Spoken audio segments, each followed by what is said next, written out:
ছয় প্রকারের বিশ্বাস যে ব্যক্তির অন্তরে নাই তাকে এই রাতে আল্লাহ পাক রব্বুল আলামিন ক্ষমা করবেন না। এটা আল্লাহ পাক রব্বুল আলামিন কোরআনের বিভিন্ন আয়াতের মধ্যে বর্ণনা করছেন। আর রাসূল কারীম সাল্লাল্লাহু আলাইহি সাল্লাম এই ছয় প্রকারের মানুষকে একসাথে বুঝাই দিয়েছেন যে এই ছয় কোনো মানুষ যদি এই রাতে জীবনের সমস্ত গুনাহ খাতা মাফ করাইতে চায় তাহলে এই ছয় প্রকারের বিশ্বাস তার অন্তরে থাকতে হবে। এই ছয় প্রকারের বিশ্বাস কি? এই ছয় প্রকারের বিশ্বাস আমরা জানি ঈমানে মুফাসসাল। শব্দটা কি? ঈমানে মুফাসসাল। আমানতু বিল্লাহি ওয়া মালাইকাতিহি ওয়া কুতুবিহি ওয়া রুসুলিহি ওয়াল ইয়াউমিল আখিরি ওয়াল কদরি খাইরিহি ওয়া শাররিহি মিনাল্লাহি তাআলা ওয়াল বা'সি বা'দাল মাউত।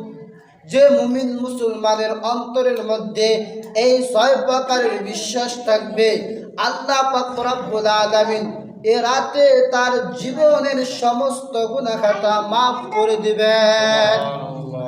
ছয় প্রকারের মধ্যে এক নাম্বার হলো আমানতু বিল্লাহ। আল্লাহ তাআলার প্রতি বিশ্বাস রাখতে হবে। আল্লাহ তাআলার প্রতি কেমন বিশ্বাস রাখবো? আল্লাহ তাআলার প্রতি এমন বিশ্বাস রাখা যে আল্লাহ পাক রব্বুল আলামিন আমাকে সৃষ্টি করেছেন, আমার মা বাবাকে সৃষ্টি করেছেন, আসমানকে সৃষ্টি করেছেন, আল্লাহ সৃষ্টি করেছেন, জমিন আল্লাহ সৃষ্টি করেছেন, পাহাড় আল্লাহ সৃষ্টি করেছেন, পর্বত আল্লাহ সৃষ্টি করেছেন, পৃথিবীর বুকে যা কিছু আছে সব কিছু সৃষ্টি করেছেন আল্লাহ। এবং আমার সুখ দুঃখের মালিক আল্লাহ, আমাকে অসুস্থতা দেওয়ার মালিক আল্লাহ, আমার যা কিছু প্রয়োজন সব কিছু দেয় কে? একমাত্র আল্লাহ।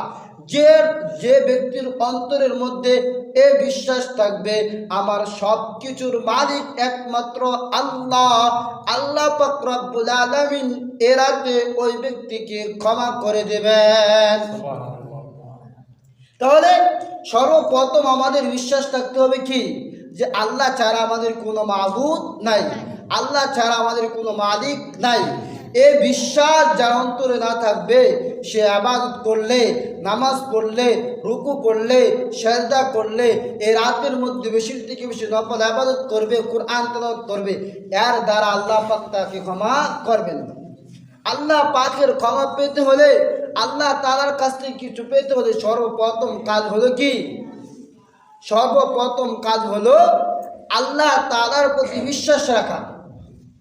এমন বিশ্বাস আল্লাহ সব কিছুর মালিক, আল্লাহ তাআলা যা চান তাই করতে পারেন, আর অন্য পৃথিবীর অন্য কেউ যা চায় তা করতে পারে না। যেমন ধরেন আল্লাহ পাক রব্বুল আলামিন যদি চান কোনো ব্যক্তিকে জান্নাত দিবেন, সে দুনিয়াতে যত অন্যায় কাজ করুক না কেন, যত ভুল করুক না কেন, যত পাপ করুক না কেন, আল্লাহ পাক যদি ক্ষমা করে দেন তাহলে সে ব্যক্তি ক্ষমা পাইবে কিনা?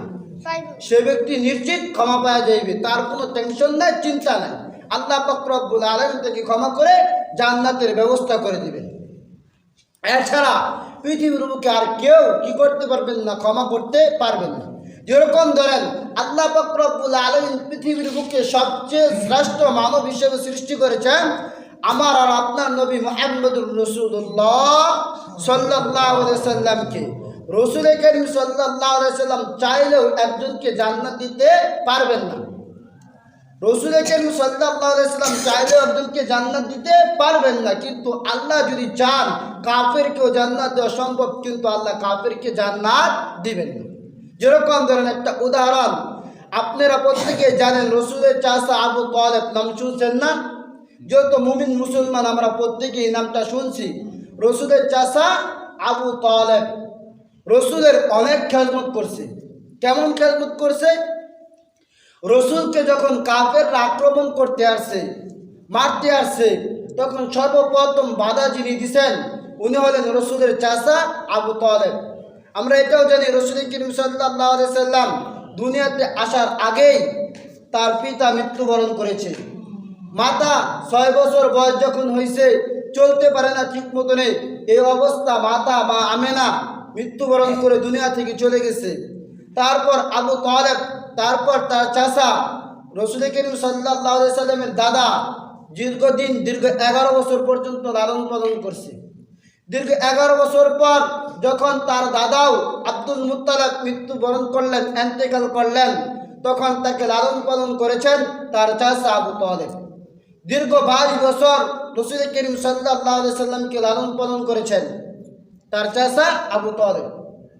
এবং যখন রসুল করিম সাল্লাল্লাহু আলাইহি সাল্লাম মানুষকে দ্বীনের দাওয়াত দিয়েছেন যে তোমরা যে ক্ষুধা মানো, এই ক্ষুধা খাইতে পারে না, চলতে পারে না, কার উপকার করতে পারে না, অপকার করতে পারে না, সে নিজেই তো অক্ষম, তোমার কি উপকার করবে? তখন যখন তাদেরকে দাওয়াত দিয়েছেন তোমরা সকলে কি করো, এক আল্লাহর প্রতি ঈমান আনো এবং আল্লাহ তাআলার ইবাদত বন্দি করো, তখন তারা রসুল করিম সাল্লাল্লাহু আলাইহি সাল্লামকে হত্যা করার জন্য ষড়যন্ত্র করা শুরু করছে, হত্যা করার জন্য পরিকল্পনা শুরু করছে। তখন রসুল করিম সাল্লাল্লাহু আলাইহি সাল্লামকে সমস্ত রকম বিপদ আপদ থেকে রক্ষা করছেন তার নাম হলো আবু তালেব। যখনই কেউ যুদ্ধ করতে আসে তখন আবু তালেব বলছে, ঠিক আছে তুমি আমার ভাতিজাকে হত্যা করবা, করো, আমাকে আগে হত্যা করে তারপরে সামনে যাও। কিন্তু আবু তালেব আরব দেশের নেতা থাকার কারণে, তার সাথে অনেক দলবল থাকার কারণে তার ধারে কাছেও আসতে পারে না। এভাবে দীর্ঘদিন যাবৎ রসুল করিম সাল্লাল্লাহু আলাইহি সাল্লামকে রক্ষা করছেন তার চাচা আবু তালেব। আবু তালেব এতদিন পর্যন্ত রক্ষা করার কারণে সাধারণত দুনিয়ার হালতে এটা যে আমি একজনকে মহাব্বত করি, তাকে সমস্ত রকম বিপদ থেকে রক্ষা করি, উনি আমাকে অবশ্যই মহাব্বত করবে, এটাই স্বাভাবিক।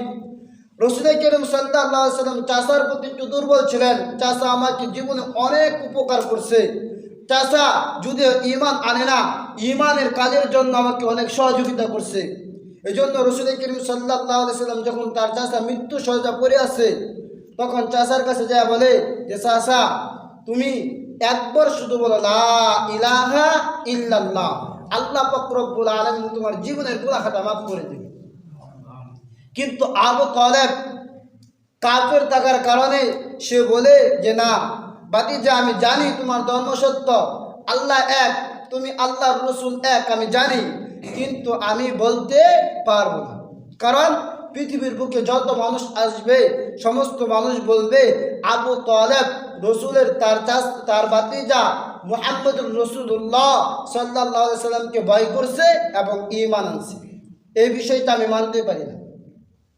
তারপর আবু তালেব কি করলো না, ঈমান আনলো না, না আইনা লা ইলাহা ইল্লাল্লাহ না বইলা কি করছে, মৃত্যুবরণ করছে। তখন তার উপর জাহান্নাম ওয়াজিব হয়ে গেছে। কারণ আমরা প্রত্যেকেই জানি যার অন্তরে কালিমা নাই, যার অন্তরে আল্লাহর বিশ্বাস নাই, মুহাম্মদুর রাসূলুল্লাহ সাল্লাল্লাহু আলাইহি সাল্লামের বিশ্বাস নাই, সে কখনো কি হতে পারে না, মুমিন হতে পারে না। আর যে ব্যক্তি মুমিন না সে কখনো জান্নাতি হতে পারে না, সেটা আমরা প্রত্যেকেই জানি। তখন রসুলের চাচা আবু তালেব কাফের অবস্থা মৃত্যুবরণ করার কারণে তার উপর জাহান্নাম ওয়াজিব হয়ে গেছে। যখন তার উপর জাহান্নাম ওয়াজিব হয়ে গেছে, রসুলের মনের মধ্যে দুঃখ যে আমার চাচা দীর্ঘ এতদিন যাবৎ 22 বছর পর্যন্ত 11 বছর পর্যন্ত আমাকে এত লালন পালন করলো, এত মহাব্বত করলো, এই চাচা জাহান্নামে চলে যাইবে, রসুলের সহ্য করতে পারছিল না। তখন রসুল করিম সাল্লাল্লাহু আলাইহি সাল্লাম চাচাকে জাহান্নাম থেকে বাঁচানোর জন্য তার মুখের লালা পুরা শরীরের মধ্যে মাখছে। পুরা শরীরের মধ্যে মাইখা যখন টাকটু পর্যন্ত আসছে তখন আল্লাহ পাক রব্বুল আলামিন ধমক দিতেছেন, ইন্নাল্লাহা লা ইউহিব্বু মান আহবাবতা ওয়ালাকিন্নাল্লাহা ইয়াহদি মান ইয়াশা। হে মুহাম্মদ তুমি কি চাও? আমি যাকে ভালোবাসি না, যাকে মহাব্বত করি না, তুমি কি চাও তাকে ভালোবেসে জান্নাতে প্রবেশ করাইতে? কখনো সম্ভব না। আর তুমি কি করো না, তোমার লালা শরীরের মধ্যে মাইখো না। কারণ যদি তোমার লালা তার শরীরের মধ্যে মাখো, জুতা যেখানে পাওয়ার টাকনির মধ্যে মাখো, তারপরে তো আর তাকে জাহান্নামে দেওয়া যাবে না। কারণ তোমার লালা তো অনেক বড় দামি, তোমার তুতু তো অনেক দামি। বিশ্বের মধ্যে যত কিছু আছে, যত সৌন্দর্য জিনিস আছে, সমস্ত কিছুর চেয়ে আমার রসুলের লালা মুবারক ছিল এর চেয়ে কোটি কোটি বেশি দামি। এই জন্য আল্লাহ পাক রব্বুল আলামিন বললেন যে তোমার লালা আর তোমার চাচার শরীরের মধ্যে মাইছো না, কারণ তোমার চাচা ঈমান আনে না। তখন আল্লাহ পাক রব্বুল আলামিন এই ঈমান না আনার কারণে আবু তালেবকে জাহান্নামে পাঠাইবেন। যেহেতু শরীরের মধ্যে রসুলের লালা মুবারক বইছে, শরীরের মধ্যে রসুলের লালা মুবারক দিয়া পুরা শরীর যাইতে দিছে, এজন্য পুরা শরীর কোনো অংশই জাহান্নামের আগুন স্পর্শ করবে না।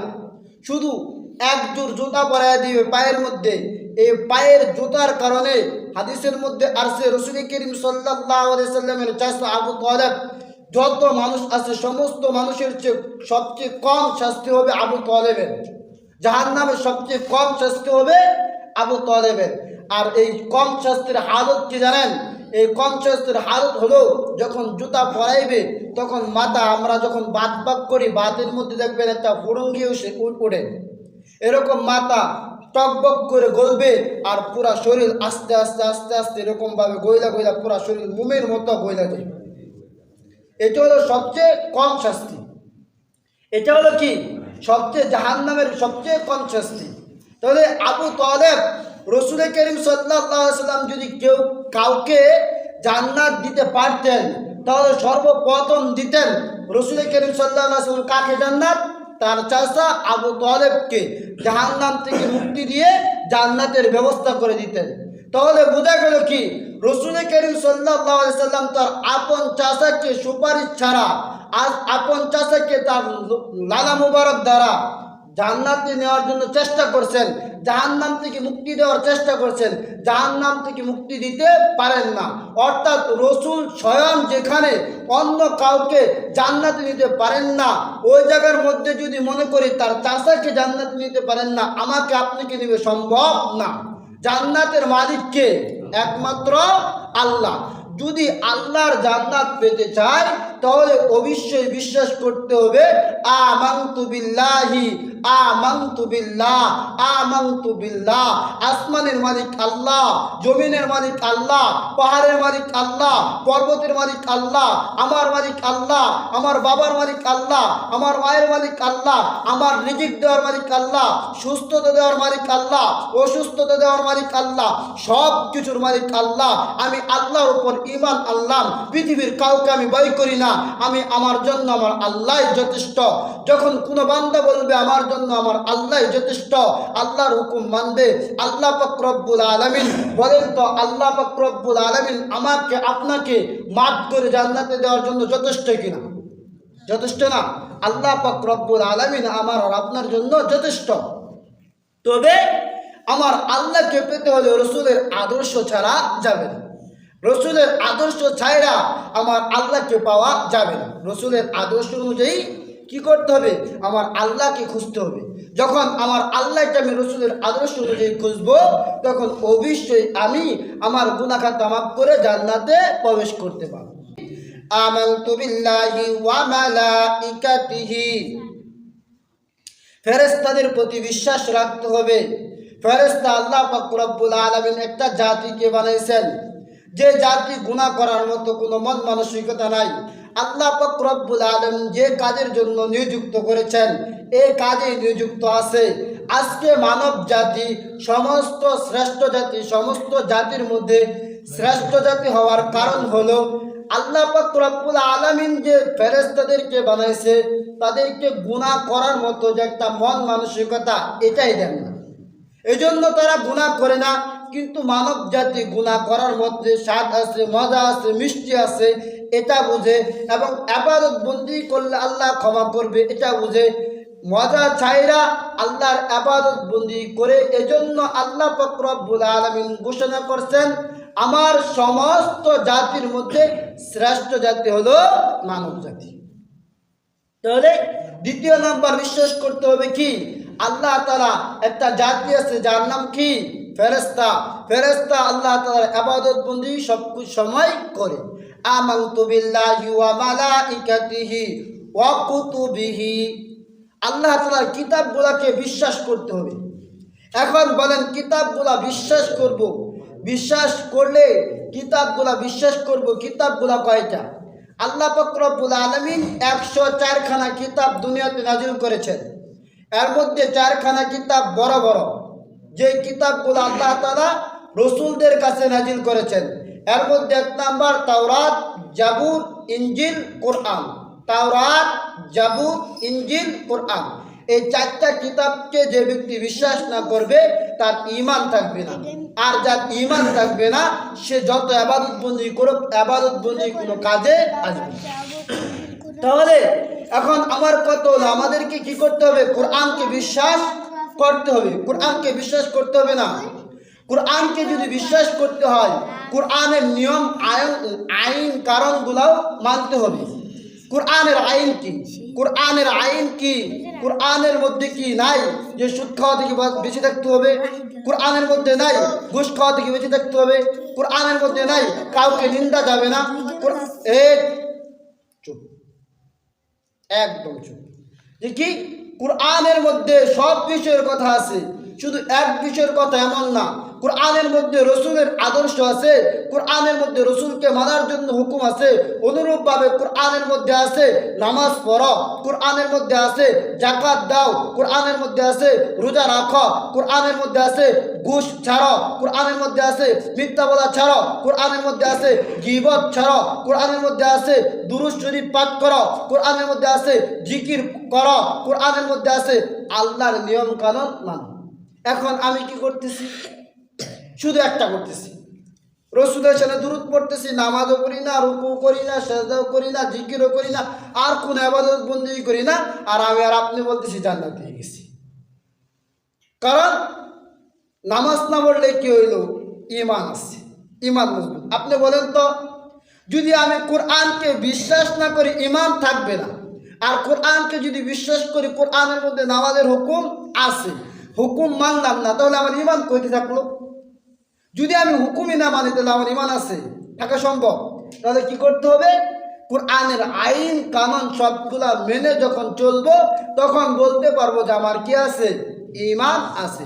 আর যে ব্যক্তির ঈমান আছে এই ব্যক্তি যদি রাতে আল্লাহ তাআলার কাছে কান্না করে, আল্লাহ তাআলার কাছে রোনাজারি করে, আল্লাহ পাক রব্বুল আলামিনের ঘোষণা তাকে ক্ষমা করে দিবে। 3 নাম্বার। 4 নাম্বার হলো আমানতু বিল্লাহি ওয়া মালাইকাতিহি ওয়া কুতুবিহি ওয়া রুসুলিহি দ্বারা আল্লাহ পাক রব্বুল আলামিন ইঙ্গিত করেছেন 1,2,24,000 পয়গম্বর দুনিয়াতে প্রেরণ করেছেন। প্রত্যেকটা নবী রসুল হক সত্য ছিলেন। শুধু আমার আর আপনার নবী মুহাম্মদুর রাসূলুল্লাহ উনি শ্রেষ্ঠ, উনি শ্রেষ্ঠের মধ্যে কোনো সন্দেহ নাই। উনি সত্যবাদী ছিলেন, আর অন্য কোনো নবী সত্যবাদী আর ছিলেন না এমনটা বলা যাবে না। সমস্ত নবী শ্রেষ্ঠ, সমস্ত নবী কি সত্য, কিন্তু মুহাম্মদুর রাসূলুল্লাহ সাল্লাল্লাহু আলাইহি ওয়াসাল্লাম যখন দুনিয়াতে আসেন তখন অন্য অন্য নবীর কি সময় শেষ। মানে কেমন? যে ধরেন আপনাদের এলাকার মধ্যে একটা চেয়ারম্যান আছে, 5 বছর আগে একজন ছিল, থাকার পর পরবর্তীতে আবার দাঁড়াইছে। 5 বছর পর যখন পরিবর্তন হয়, পরিবর্তন সিজনে আরেকজন চেয়ারম্যান হয়েছে। এখন যে চেয়ারম্যান ছিল উনি ফেল করছে, আর পরবর্তীতে আরেকজন পাস করছে। এখন বলেন তো কার হুকুম মানতে হবে? বর্তমানে যে চেয়ারম্যান আসছে এই চেয়ারম্যানের কি আদর্শ অনুযায়ী চলতে হবে, তার হুকুম মানতে হবে, ঠিক না? অনুরূপভাবে রাসূল করিম সাল্লাল্লাহু আলাইহি সাল্লামের আগে অসংখ্য অগণিত নবী আসছে, কিন্তু ওই নবীর পরে যখন মুহাম্মদুর রাসূলুল্লাহ সাল্লাল্লাহু আলাইহি সাল্লাম আসছে সমস্ত নবীর বিধান শেষ। এখন মানতে হবে মুহাম্মদুর রাসূলুল্লাহ সাল্লাল্লাহু আলাইহি সাল্লামের আদর্শ। তাহলে প্রত্যেকটা নবীকে কি করতে হবে? বিশ্বাস করতে হবে। আমানতু বিল্লাহি ওয়া মালাইকাতিহি ওয়া কুতুবিহি ওয়া রুসুলিহি ওয়াল ইয়াউমিল আখির ওয়াল কদরি খাইরিহি ওয়া শাররিহি মিনাল্লাহি তাআলা ওয়াল বাসি বাদাল মাউত। 5 নম্বর হলো যে মৃত্যুর পর পুনরায় জীবিত হতে হবে। আমরা মুমিন মুসলমান, বলেন তো আমরা মৃত্যুর পরে আমাদের জীবিত হতে হবে না? আমরা কি মৃত্যুর পরে জীবিত হব কিনা? আমরা এই জিনিসটা বিশ্বাস করি বলে আমরা ঈমানদার। কাফের, মুশরিক, হিন্দু এরা এই জিনিসটা বিশ্বাস করে না। এরা মনে করে মৃত্যু আর শেষ, মৃত্যু হয়ে গেলাম তো মাঝি হয়ে গেলাম, আর কোনো কিছু প্রয়োজন নাই, হিসাব নিকাশ করা লাগবে না। আপনি একটু চিন্তা করেন, আল্লাহ পাক রব্বুল আলামিন আমার কোনো কিচ্ছু ছিল না, নাপাক পানি থেকে আমাকে এত সুন্দর করে বানাইতে পারলো, আর এই মানুষটাকে আবার বানাইতে কোনো কষ্ট হবে? একটা জিনিস তো বানাইতে কষ্ট হয় প্রথমবার যে জিনিসটা বানায়, এটাকে বৈজ্ঞানিকরা অনেক কি করে পেরেশানি কইরা অনেক মেধা খাটাইয়া কি করে সর্বপ্রথম একটা জিনিস বানায়। যখন একবার একটা জিনিস বানিয়ে এলাম, তখন আর এটা বানাইতে কষ্ট হয় না। যেরকম ধরেন আপনি কম্পিউটারের মধ্যে কি করবেন, একটা জিনিস ছাপাইবেন, যখন একটা পৃষ্ঠা ছাপাইছেন কয়েকদিনের নাম, তারপর কিন্তু এটাকে প্রত্যেকবার আবার লেখা লাগে না, খালি কি করে একটার পরে আরেকটা আসে, খালি কাগজ দেওয়ার আসে, বাইরে নিয়ে আসে। অনুরূপভাবে আল্লাহ পাক রব্বুল আলামিন প্রথমবার যদি আমাকে বানাইতে পারে, তো দ্বিতীয়বার বানাইতে পারবে না? তখন তো সহজ, তখন তো আমার কফি আছে, এখন খালি কফি বাই করবে, ঠিক না? এরা মনে করে কি, যে হিন্দুরা মনে করে তাদেরকে পুরা দিছে আর তারা শেষ, আর বানানো যাবে না, আর আমাদেরকে বানাইতে পারবে না। এটা ভুল। এটার প্রতি বিশ্বাস রাখতে হবে কি, আমানতু বিল্লাহি ওয়া মালাইকাতিহি ওয়া কুতুবিহি ওয়া রুসুলিহি ওয়াল ইয়াউমিল আখির। আল্লাহ পাক রব্বুল আলামিন মৃত্যুর পর পুনরায় আমাদেরকে জীবিত করবেন এবং আমাদের হিসাব নিকাশ করার পর একটা ব্যবস্থা করবেন। আমার হিসাব যদি জান্নাতি হয় তাহলে জান্নাত দিবেন, আর হিসাব যদি জান্নাতি না হয়, জাহান্নামী হয়, তাহলে জাহান্নাম দিবেন। এজন্য এই হিসাবের প্রতি চিন্তা করে দুনিয়ার চলা। ষষ্ঠ নম্বর হলো ভালো মন্দ তাকদীরের উপর বিশ্বাস করা। যে কি, যে আল্লাহ পাক রব্বুল আলামিন সুস্থতা দেওয়ার মালিক আল্লাহ, আমাকে আজকে সুস্থ রাখছেন, ভালো রাখছেন, সম্মানে রাখছেন, এটা আল্লাহ তাআলার কুদরত। আল্লাহ তাআলা আমাকে ভালো রাখছেন, আবার বিপদ দিচ্ছেন ধৈর্য ধারণ করা, কারণ আল্লাহ তাআলা আমার জন্য এই বিপদটা ভালো মনে করেছেন, কল্যাণকর মনে করেছেন, এই জন্য এই বিপদটা আমাকে দিচ্ছেন। আল্লাহ পাক রব্বুল আলামিন বলেন, কুলিল্লাহুম্মা মালিকাল মুলকি তুতিল মুলকা মান তাশা ওয়া তানজিউল মুলকা মিম্মান তাশা ওয়া তুইজ্জু মান তাশা ওয়া তুযিল্লু মান তাশা বিয়াদিকাল খায়র ইন্নাকা আলা কুল্লি শাইইন কাদির। আমি আল্লাহ কেমন সত্তা জাননি, আমি যাকে চাই সম্মান দিতে, আমি সম্মান দেওয়ার মালিক, আমি ইজ্জত দেওয়ার মালিক আমি আল্লাহ, অপমান করার মালিক আমি আল্লাহ, রাজত্ব দেওয়ার মালিক আমি আল্লাহ। আমি আজকে তোমাকে রাজত্ব দিছি, আমি আল্লাহ দিছি। আবার তুমি যদি এই রাজত্ব পায়া কি করো, অন্যরকম ব্যবহার করো, রাজত্ব ঠিক মতো কাজে না লাগাও, তাহলে আমি আল্লাহ যেরকম ভাবে তোমাকে রাজত্ব দিছি, আমি আল্লাহ তোমার কাছ থেকে রাজত্ব ছিনিয়ে নিই। এই জন্য কি করা, যে আল্লাহ পাকের প্রতি বিশ্বাস করা, ভালো মন্দ তাকদীরের বিশ্বাস করা। আল্লাহ আমাকে ভালো রাখছে, আলহামদুলিল্লাহ। আল্লাহ আমাকে কি করছে, অসুস্থতা দিছে, বিপদ দিছে, আল্লাহ তাআলার কাছে ধৈর্য ধারণ করা। ইয়া আইয়ুহাল্লাযীনা আমানুস্তাঈনু বিস-সাবরি ওয়াস-সালাহ ইন্নাল্লাহা মা'আস-সাবিরিন। যখন দেখবেন আপনার উপর একটা বিপদ আসছে, যখন দেখবেন আপনার উপর মুসিবত আসছে, যখন দেখবেন আপনি অসুস্থ, যখন দেখবেন মানুষ আপনাকে সম্মান করে না, তখন আপনি আল্লাহর প্রতি তাওয়াক্কুল করে ধৈর্য ধারণ করেন এবং নামাজ আদায় করেন। আল্লাহর শপথ, ইয়া আইয়ুহাল্লাযীনা আমানুস্তাঈনু বিস-সাবরি ওয়াস-সালাহ ইন্নাল্লাহা মা'আস-সাবিরিন। আমার কোনো বান্দা যদি আমার প্রতি ধৈর্য ধারণ করে, আমি আল্লাহ ওই বান্দার জন্য যথেষ্ট হয়ে যাইব। আর আমার জন্য যদি আমার আল্লাহ হয়, আমার আল্লাহ যদি আমার সাথে থাকে, আমার কোনো টেনশন নাই, কোনো চিন্তা নেই। যে কোনো ব্যক্তি যদি এই 7টা জিনিস বিশ্বাস করে, বিশ্বাস করার পর যদি এই রাতে যে ইবাদত বন্দি করে, আল্লাহ পাক রব্বুল আলামিন তার জীবনের গুনাহ খাতা মাফ করে দিবেন। এই 7 শ্রেণীর মানুষ হলো আমানতু বিল্লাহি ওয়া মালাইকাতিহি ওয়া কুতুবিহি ওয়া রুসুলিহি ওয়াল ইয়াউমিল আখির ওয়াল কদরি খাইরিহি ওয়া শাররিহি মিনাল্লাহি তাআলা ওয়াল বা'সি বা'দাল মাউত। আল্লাহ তাআলার প্রতি ঈমান আনা, আমি ঈমান আনিলাম আল্লাহ তাআলার প্রতি, তাহার ফেরেশতাগণের প্রতি, তাহার কিতাবসমূহের প্রতি, তাহার রাসূলগণের প্রতি, ভালো মন্দ তাকদীরের প্রতি, মৃত্যুর পর পুনরায় জীবিত হওয়ার প্রতি। যে ব্যক্তি এই 6টা জিনিসের উপর ঈমান আনবে, আল্লাহ পাক রব্বুল আলামিন এই ব্যক্তিকে বিনা হিসাবে মাফ করে, জীবনের সমস্ত গুনাহ খাতা মাফ করে জান্নাতের ব্যবস্থা করে দেবেন। আপনি এই রাতে আল্লাহ তাআলার কাছে যে কোনো উযর পেশ করবেন, আল্লাহ তাআলা কবুল করবেন। রাসূল করিম সাল্লাল্লাহু আলাইহি ওয়াসাল্লাম বলেন, এ রাতে যা চাইবা তুমি, যে ব্যক্তি আজকে এ রাতে যদি চায় যে আমার সম্মান দরকার, আল্লাহ পাক রব্বুল আলামিন তার সম্মান বাড়িয়ে দিবে। কোনো ব্যক্তি যদি চায় আমার ধন সম্পদ দরকার, আল্লাহ পাক রব্বুল আলামিন তার ধন সম্পদ বাড়িয়ে দিবে। কোনো ব্যক্তি যদি চায় যে আমার ইজ্জত দরকার, আল্লাহ ইজ্জত বাড়িয়ে দিবে। কোনো ব্যক্তি যদি চায় সুস্থতা দরকার, আল্লাহ তাআলা সুস্থতা দিয়ে দিবে। অর্থাৎ এ রাতে আপনি যা চাইবেন আল্লাহ তাই আপনার কবুল করে নিবে। এই জন্য কি করা, বেশির থেকে বেশি দোয়া করা। আল্লাহ রসুল সাল্লাল্লাহু আলাইহি ওয়াসাল্লাম ঘোষণা করেছেন যে জিব্রাইল আমিন রসুল করিম সাল্লাল্লাহু আলাইহি ওয়াসাল্লামের কাছে আসছে। আসার পর জিব্রাইল আমিন রসুল করিম সাল্লাল্লাহু আলাইহি ওয়াসাল্লামকে বলে, রসুল আপনি আকাশের দিকে তাকান। তখন রসুল করিম সাল্লাল্লাহু আলাইহি ওয়াসাল্লাম আকাশের দিকে তাকাইছেন। তখন আকাশ থেকে জান্নাতের এক দরজা থেকে এক ফেরেশতা ডাক দিয়ে বলতেছে, কি আসো আজ রাত্রে যে আমার কাছে ক্ষমা চাইবা, চাও আমি তোমাকে ক্ষমা করে দিব।